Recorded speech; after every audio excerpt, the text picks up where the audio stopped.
Jadcherla municipal పరిధిలోని అక్రమ నిర్మాణం వెంటనే కూల్చివేయాలి. సిపిఐ జిల్లా కార్యదర్శి బి బాలకిషన్ జడ్చర్ల మున్సిపల్ పరిధిలో నల్లకుంటలోని ఏపీఎల్ పరిధిలో అక్రమంగా జరుగుతున్నటువంటి నిర్మాణాలను వెంటనే కూల్చివేయాలని భారత కమ్యూనిస్టు పార్టీ సిపిఐ జిల్లా కార్యదర్శి బాలకిషన్ మాట్లాడుతూ, సిపిఐ పార్టీ జిల్లా బృందం నల్లకుంటలో జరుగుతున్న నిర్మాణాన్ని పరిశీలించి అక్రమ నిర్మాణాన్ని వెంటనే కూల్చివేయాలని, లేని పక్షంలో జిల్లా అధికారుల దృష్టికి తెచ్చి వెంటనే తొలగించే విధంగా చర్యలు తీసుకోవాలని పోరాటాలు నిర్వహిస్తాము.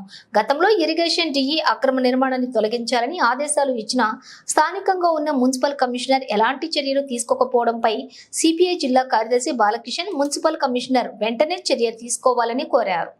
ఈ కార్యక్రమంలోని జడ్చర్ల మండల నాయకులు భాగ్య కృష్ణయ్య, డి రాము, రాజు, ఆంజనేయులు, శంకర్, రాములు, గోపాల్ తదితరులు పాల్గొన్నారు.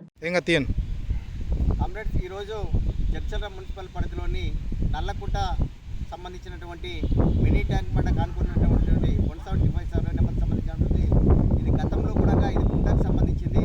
ఇది కొంతమంది ఇది పట్టా భూమి అని కూడా అంటారు. అది ఏదేమైనా మేము ఒకటే చెప్తున్నాం, ఇవాళ రాష్ట్ర వ్యాప్తంగా కూడా ఎఫ్టీఎల్ కానీ ఇవాళ కుంటలకు పరిధికి సంబంధించినటువంటి దాంట్లో కూల్చివేయాలని కూడా సీఎం రేవంత్ రెడ్డి గారు చెప్పడం జరిగింది.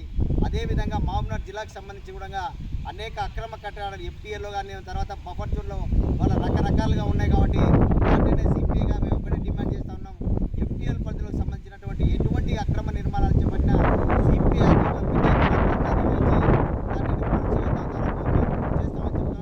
ముఖ్యంగా మున్సిపల్ కమిషనర్ గారు కూడా గతంలో డిఈ గారు కూడా ఏదైతే ఇరిగేషన్ సంబంధించిన డిఈ గారు కూడా సందర్శించి దీన్ని కూల్చివేయడం చెప్పడం జరిగింది. కానీ ఇక్కడ నుండి కమిషనర్ గారు కానీ అదేవిధంగా రాజకీయ ఒత్తుల్లో ఏదో తెలియదు కానీ ఇవాళ ఇక్కడ ఒక సెక్యూరిటీ అనే సమస్యను పెట్టుకొని వాళ్ళు దాన్ని కాపలగా కాస్తున్నారు. కాబట్టి తక్షణం ఈ అక్రమ నిర్మాణానికి సంబంధించినటువంటి కూల్చివేయాలని కూడా చెప్తా ఉన్నాం.